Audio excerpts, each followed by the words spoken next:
Charles Cartwright was the kind of father every neighbor admired, calm, kind, and devoted to his daughter, Emma.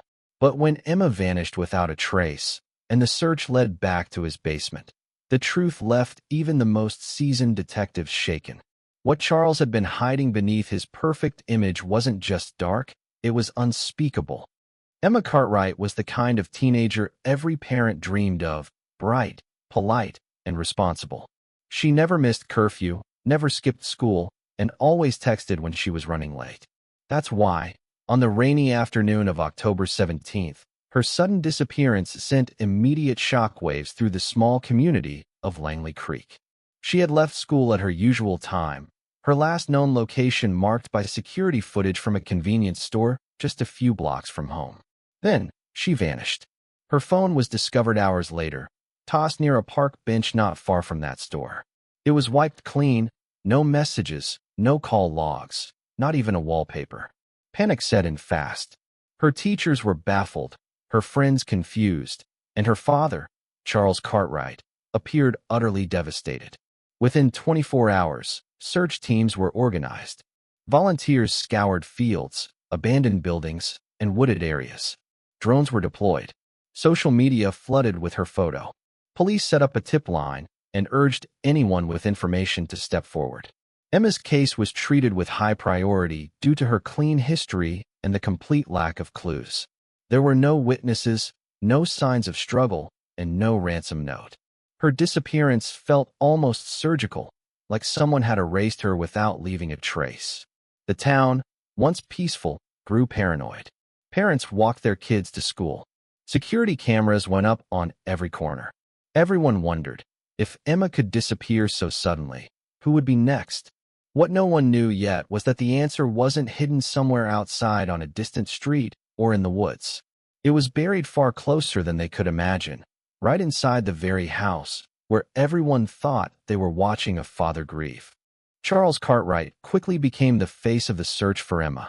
News crews captured him handing out flyers, speaking with trembling hands, and walking side by side with volunteers through thick brush and rain-soaked streets. His image, a grieving, desperate father doing everything in his power to find his missing daughter, tugged at the heartstrings of the entire country. People donated money to help fund private investigators. Meals were delivered to his doorstep. Neighbors checked in on him daily. To everyone watching, Charles was a man broken by tragedy, yet somehow still standing for the sake of hope. He had raised Emma alone since her mother died in a car crash when Emma was just 4. Since then, he'd been both mother and father, attending parent-teacher conferences, making lunches, helping with homework, even joining the school's parent committee. He volunteered at the local fire department, organized food drives, and was known for lending a hand to anyone who needed it. People called him humble, soft-spoken, and deeply kind. No one had ever heard him raise his voice. In interviews, he described Emma as his reason for living. He spoke of her childhood memories, the little routines they shared, and the plans they made for her future. He said he couldn't sleep, couldn't eat, couldn't breathe without answers. His words were raw, his eyes often red. But as the days passed, some officers noticed that while his grief seemed genuine, something felt off. His accounts of Emma's last day kept shifting in small, but significant ways. A few minor inconsistencies were brushed off at first: trauma, stress, confusion. But those tiny cracks would soon grow into fractures, exposing a chilling truth no one dared to suspect from the man they had come to see as a symbol of devotion and loss. As the investigation deepened, detectives began to quietly re-examine every detail of Charles Cartwright's statements.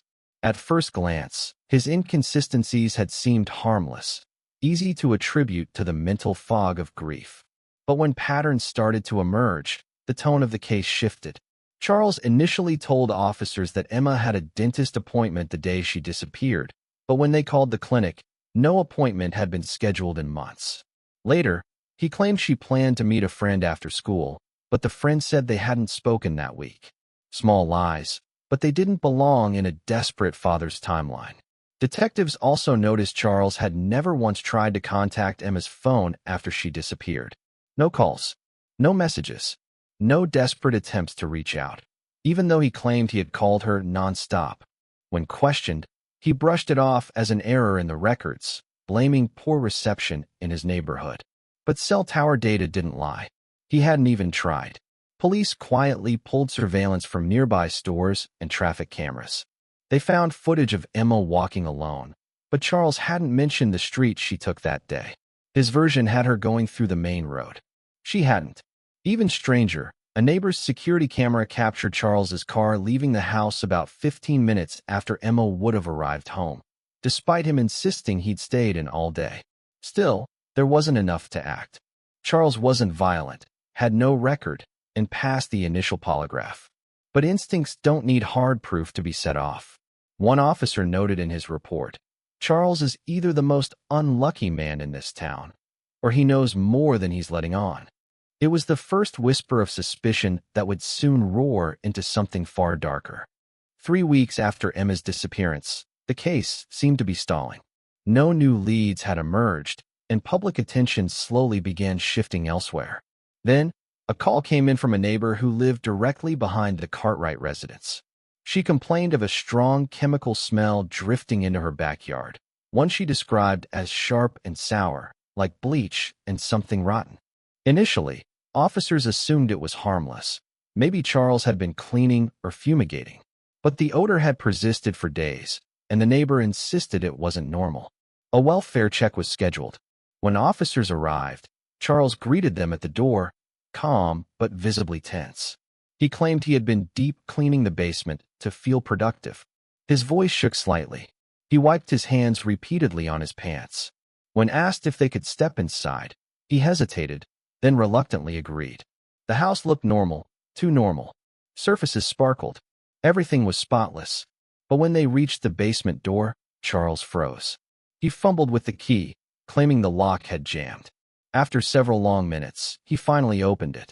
The smell hit them immediately, pungent, chemical, unnatural. One officer described it as a mix of ammonia, mold, and metal. The basement was unusually cold. Large industrial fans sat in the corners, running nonstop. The walls had been freshly painted. But behind a pile of stored boxes, something caught an officer's eye, a strip of baseboard that didn't match the rest. Closer inspection revealed a thin seam in the wall, a recently installed panel. It didn't take long to realize it had been hastily attached. They called for a warrant to open it. When it was removed hours later, it revealed the beginning of a nightmare, something far more disturbing than anyone had prepared for. And Emma's backpack was only the first clue. The panel creaked open with minimal effort, revealing a narrow, hidden passage carved into the foundation of the basement. At the end of it was a heavy, soundproof door. The interior was lined with foam padding, the kind used in recording studios, likely to muffle any sound coming from within. When officers stepped inside, what they found defied belief. The small room was dark, windowless, and no larger than a walk-in closet. There was a single mattress on the floor, filthy and damp, surrounded by soiled blankets and old food wrappers. A bucket in the corner served as a toilet. The air was stifling. In one corner sat a small table with a broken lamp, a notebook filled with strange markings, and a digital camera. The walls were bare except for deep scratch marks near the door, where someone had tried to claw their way out. A few strands of long brown hair were found stuck to the foam padding.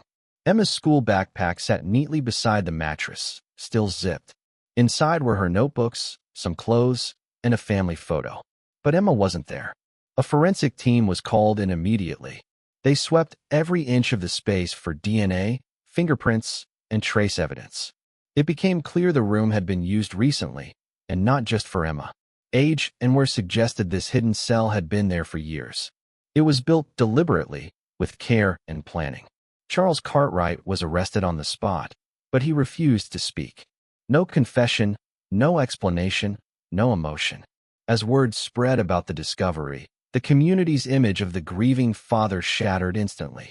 The man they had once pitied was now something else entirely.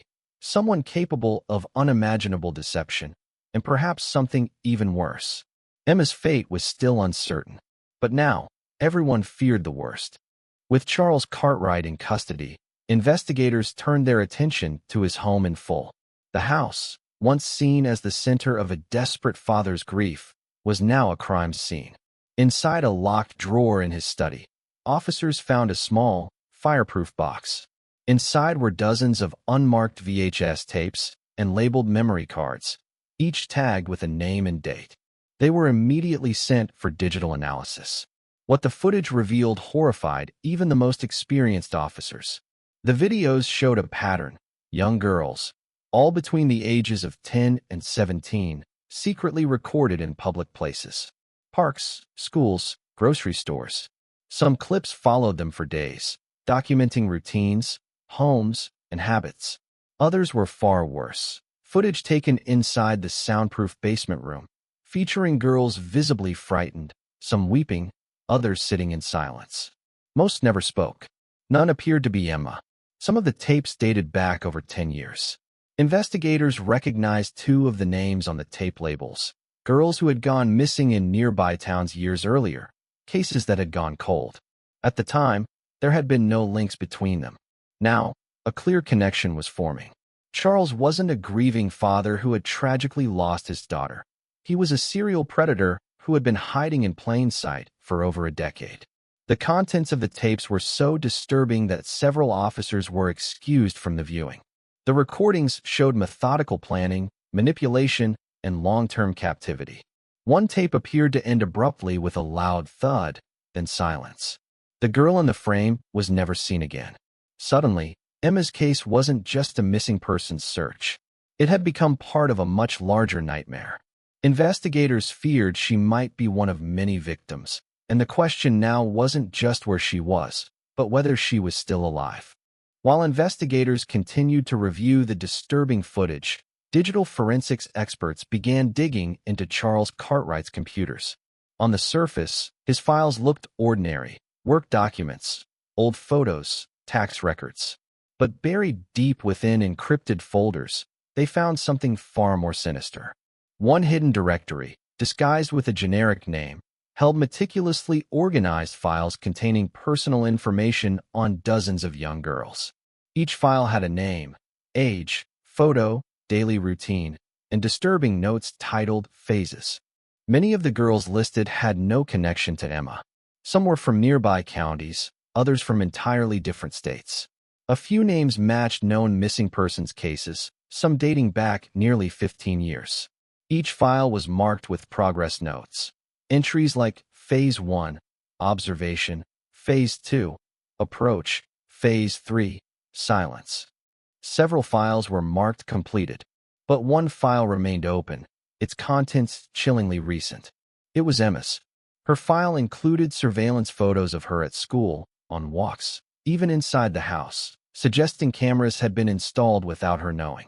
The final entry read, Phase 2, Silence, progressing well. It had been written 2 days before her disappearance. The logs revealed Charles had been planning Emma's abduction for months, perhaps longer. He'd used his own daughter as a target in the same twisted system he applied to others. Investigators were stunned. This wasn't just a man hiding a secret life. This was someone who treated his crimes like a calculated routine, emotionless and mechanical. Every document deepened the horror. It became clear that Emma wasn't the exception, she was the latest project. And that realization forced investigators to face a haunting truth. If Emma was alive, she had likely experienced unspeakable things. The urgency to find her grew stronger, but so did the fear that they might already be too late. The breakthrough came from an unlikely source, Charles Cartwright's financial records. While combing through years of bank statements and credit reports, an investigator noticed regular payments to a property management company in a rural area about 40 miles outside Langley Creek. The records showed Charles had purchased a small, off-the-grid cabin under a fake name nearly 7 years ago. It had no listed address, no utilities, and hadn't been disclosed during the initial search. A tactical team was immediately dispatched. The property sat deep in the woods, hidden from the main road by thick trees and overgrown brush. From the outside, the cabin looked abandoned, its windows boarded, the front porch sagging, roof partially collapsed. But signs of recent activity were unmistakable: fresh tire tracks, a newly replaced padlock, and faint smoke stains near a chimney. When officers forced entry, the interior told a different story. The space was eerily clean and organized. Chains were bolted into the floor and walls. A cot was placed in the corner, along with a space heater, a few unopened food cans, and a bucket of water. The air was damp and still. There were no windows. In the back was a single reinforced door with a sliding bolt. Inside that locked room, they found Emma. She was sitting on the floor, too weak to stand, her eyes wide with fear and confusion. She had lost weight, her hair was matted, and her wrists showed signs of restraint. But she was alive. The room had been her prison for over 3 weeks, and yet she recognized one of the officers by name. Proof she had been clinging to reality. She was rushed to the hospital, barely able to speak. But her rescue marked the turning point. The case was no longer a mystery. It was a horror story finally coming to light. News of Emma's rescue spread quickly, and the relief that swept through Langley Creek was immediate. Candlelight vigils turned into gatherings of gratitude. Banners that once read, "Bring Emma home," were replaced with "Welcome back." But as the emotional wave settled, the full scale of Charles Cartwright's crimes came into sharp focus. His arrest had only opened the door to a far darker truth, and the justice system was ready to respond. During the trial, prosecutors presented overwhelming evidence. The tapes, the files, the hidden room beneath his basement, and, most damning of all, Emma's first-hand testimony. Though still fragile and recovering, she bravely took the stand. Her voice trembled as she described the moment her father had drugged her, how she woke up in darkness, and the days that followed, alone, trapped, terrified. Her words left the courtroom in stunned silence. Jurors wept. Even court officials struggled to maintain composure. Investigators confirmed that at least 6 other girls featured in the tapes had been officially declared missing over the last 15 years. Though not all were found, forensic evidence from the cabin and basement linked Charles to each of their cases. The charges stacked higher each day: kidnapping, unlawful imprisonment, child endangerment, and multiple counts of homicide in connection to presumed deceased victims. Charles never spoke a word in court. He remained expressionless, even when photos of the hidden chamber were displayed, or when Emma broke down on the witness stand. His silence became another haunting layer to the case. After a swift trial, the jury returned a unanimous verdict: guilty on all counts. The judge sentenced him to 6 consecutive life terms without parole. Justice was served. But for many, including Emma, the damage he caused would never fully fade. The courtroom victory couldn't undo the years of deception, pain, and trauma left behind. After the trial ended and Charles Cartwright was locked away for life, authorities conducted one final, exhaustive sweep of his home. It was during this last search that they made a disturbing discovery. Hidden in the crawl space above the garage was a sealed container wrapped in plastic. Inside, they found a leather-bound journal. Its pages were filled with precise, emotionless entries detailing his thoughts, actions, and plans, written over the course of nearly 2 decades. What made the journal even more chilling was its final section. Charles had written about legacy.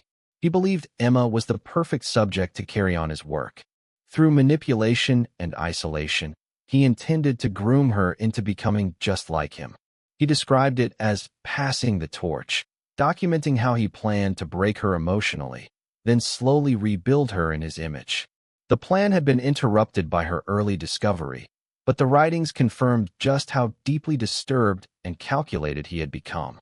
The journal was immediately classified as evidence, but was later destroyed by court order, deemed too dangerous to be copied or archived. Experts who reviewed it called it a guidebook for evil. The fact that he had written so thoroughly about his intentions shattered any remaining doubt about the depths of his depravity. Emma and her extended family relocated under new identities to begin a fresh chapter far from Langley Creek. The house was sold and eventually demolished. The community tried to heal, but the scars remained. Parents became more vigilant. Trust became harder to give. And the story of Charles Cartwright became a grim reminder that evil doesn't always hide in the shadows.